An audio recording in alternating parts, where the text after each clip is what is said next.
Bismillahirrahmanirrahim. Assalamualaikum warahmatullahi wabarakatuh. Rahayu, sakum tumati, salam santun, salam kompak, salam damai, salam budaya, salam seduluran salawas-selawas.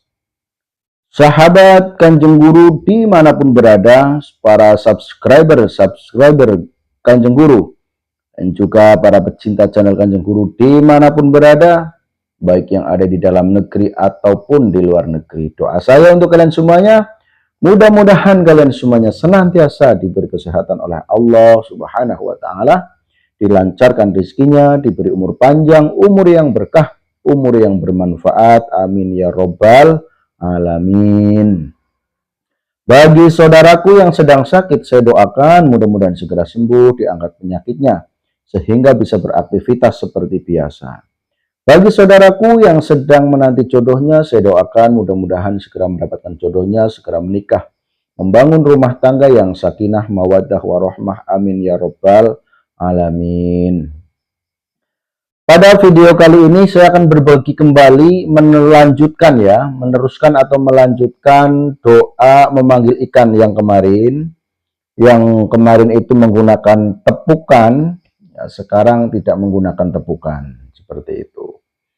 Karena apa? Karena kalau untuk tepukan itu khususnya di sungai, itu pun kalau tidak ada teman yang lain di sebelahnya, ya, di kanan kirinya tidak ada yang mancing. Kalau ada yang mancing, takutnya nanti saudara-saudara kita itu marah seperti itu. Kenapa?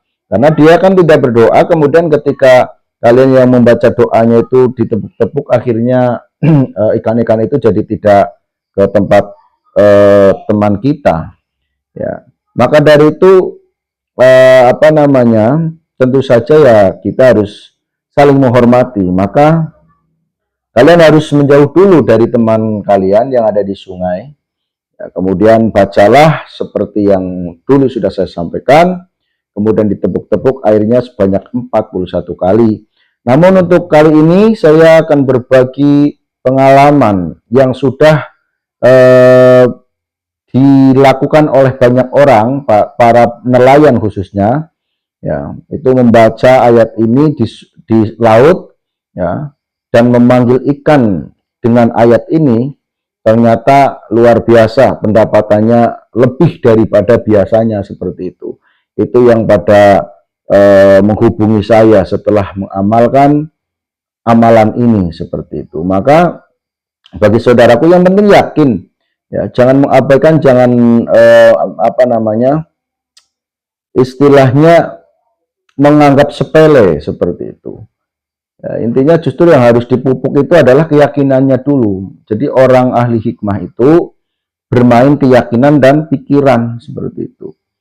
Ya, jadi tidak hanya di lisan, kalau di lisan hanya membaca doa, ya, kadang-kadang sampai fasih pun. Ya, kalau hatinya melayang kemana-mana, otaknya, pikirannya nggak fokus, ya sulit saudaraku, ya sulit untuk dikabulkan oleh Allah. Ya, istilahnya seperti orang lindur, hanya di lisan saja, tidak sampai hati, pikirannya pun melayang kemana-mana. Jadi harus fokus. Yang paling harus dilatih itu adalah kefokusannya, ya, fokus dan yakin seperti itu. Nah, jadi seperti ini saudaraku, untuk memanggil ikan jarak jauh, ya. Caranya hampir sama, ya, yaitu setelah sampai laut atau empang lah, ya. Ini boleh kalau di empang karena tidak menggunakan tepukan. Setelah sampai laut ataupun empang, maka tata terlebih dahulu hati kalian, tenangkan. Setelah itu bacalah yang seperti dulu, yaitu sholawatnya 3 kali, kemudian innahu min Sulaimannya 3 kali. Jadi membaca sholawat terlebih dahulu, Allahumma sholli ala Sayyidina wa maulana Muhammad wa ala ali Sayyidina wa maulana Muhammad.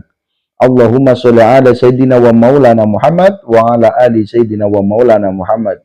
Allahumma sholli ala Sayyidina wa maulana Muhammad wa ala ali Sayyidina wa maulana Muhammad. Seperti itu. Kemudian dilanjut, innahu min Sulaiman wa innahu bismillahirrahmanirrahim ala ta'lu alayya wa tuni muslimin. innahu min Sulaiman wa innahu bismillahirrahmanirrahim, ala ta'lu alayya wa'tuni muslimin. Innahu min Sulaiman wa innahu bismillahirrahmanirrahim, ala ta'lu alayya wa'tuni muslimin. Ya, setelah itu baru ditiupkan ke arah yang sekiranya akan kalian ambil ikannya, seperti itu. Tapi harus fokus ya, ditiup 3 kali. Nah, kemudian setelah ditiup, pandangan fokuskan ke satu titik. Misalnya yang akan diambil nanti di depan kalian, pandang ya, sambil di dalam hatinya berzikir Allah, Allah, Allah, Allah, Allah, sekiranya ya 5 detik lah ya, 7 detik atau lebih ya, paling tidak ya 10 ya, 7 boleh, 10 boleh. Jadi kira-kira saja Allah, Allah, Allah, Allah, Allah, Allah. Setelah itu minta kepada Allah, tapi tetap mintanya di dalam hati, tidak di lisan. Tapi pandangan tetap lurus ya, tetap fokus. Jadi dalam hati, ya Allah, hadirkan ikan-ikan ke tempat yang saya pandang. Ya. Kemudian panggil ikan, wahai ikan, mendekatlah, mendekatlah, mendekatlah ke tempat yang saya pandang, seperti itu. Nah, itu sebagai usaha batinnya seperti itu, saudaraku. Tapi kan banyak sekali yang sudah mencoba dan berhasil. Ya. Tapi ada juga saudaraku yang tidak berhasil. Nah, kalau tidak berhasil bagaimana? Ya tidak tahu. Nah, artinya yang lebih tahu ya dirinya sendiri dan Allah. Ya, bisa jadi kurang fokus, bisa jadi keyakinannya kurang matang, bisa jadi pikirannya yang tidak fokus atau tumpang tindih ya. Jadi banyak yang dipikirkan sehingga tidak tenang, tidak fokus, seperti itu. Atau bisa jadi karena diri kalian itu masih banyak hal-hal yang sekiranya membuat doa kita itu terhalang atau disatiri, ditutupi, seperti itu. Jadi pokoknya saya tidak tahu untuk urusan itu. Intinya ini hanya usaha saja, yang mana usaha ini sudah banyak dipakai oleh nelayan, kemudian mengkonfirmasi kepada saya melalui WhatsApp. Ya, terima kasih, alhamdulillah betul-betul berhasil. Jadi ada perbedaan dari dulu dengan sekarang. Setiap saya ke laut baca doa ini, alhamdulillah selalu berhasil, selalu dapat banyak, luar biasa, seperti itu, saudaraku. Artinya orang-orang yang mengkonfirmasi seperti itu kepada saya berarti orang-orang yang memang sudah bisa mengamalkan dengan baik dan bisa merasakan khasiatnya. Tapi kalau yang belum, ya ngomel-ngomel, saudaraku. Sebetulnya ngapain ngomel-ngomel? Di sini kan saya hanya berbagi doanya, berbagi caranya ya. Kalau masalah belum berhasil atau tidak berhasil, itu bukan urusan saya. Urusan saya kan hanya menyampaikan, memberikan, atau berbagi amalan. Ya, kalau tidak berhasil, ya kembali kepada dirinya sendiri, dan Allah lah yang maha tahu. Karena ilmu hikmah itu yang mengatur adalah Allah, bukan kita yang memaksa harus berhasil, bukan. Tapi Allah lah yang mengatur. Ilmu hikmah itu ilmu kesadaran, ilmu yang diatur oleh Allah. Karena ilmu hikmah itu hubungannya yaitu dengan wirid ya. Wirid atau doa yang diulang-ulang. Nah, meminta doa meminta kepada Allah dengan diulang-ulang. Jadi yang mengatur adalah Allah, manusianya bisa berusaha. Jadi sekali lagi saudaraku, di sini saya hanya berbagi ya. Adapun tajrib ataupun tidaknya, ya, terkabulkan ataupun tidaknya, berhasil atau tidaknya, semuanya atas kehendak Allah Subhanahu wa ta'ala. Makanya kita seorang muslim itu harus selalu mendekatkan diri kepada Allah melalui wirid-wirid atau melalui ya zikir lainnya, seperti itu. Yang penting di situ zikir yang sekiranya bisa mengingat Allah, seperti itu. Terima kasih saudaraku yang sudah nonton, yang sudah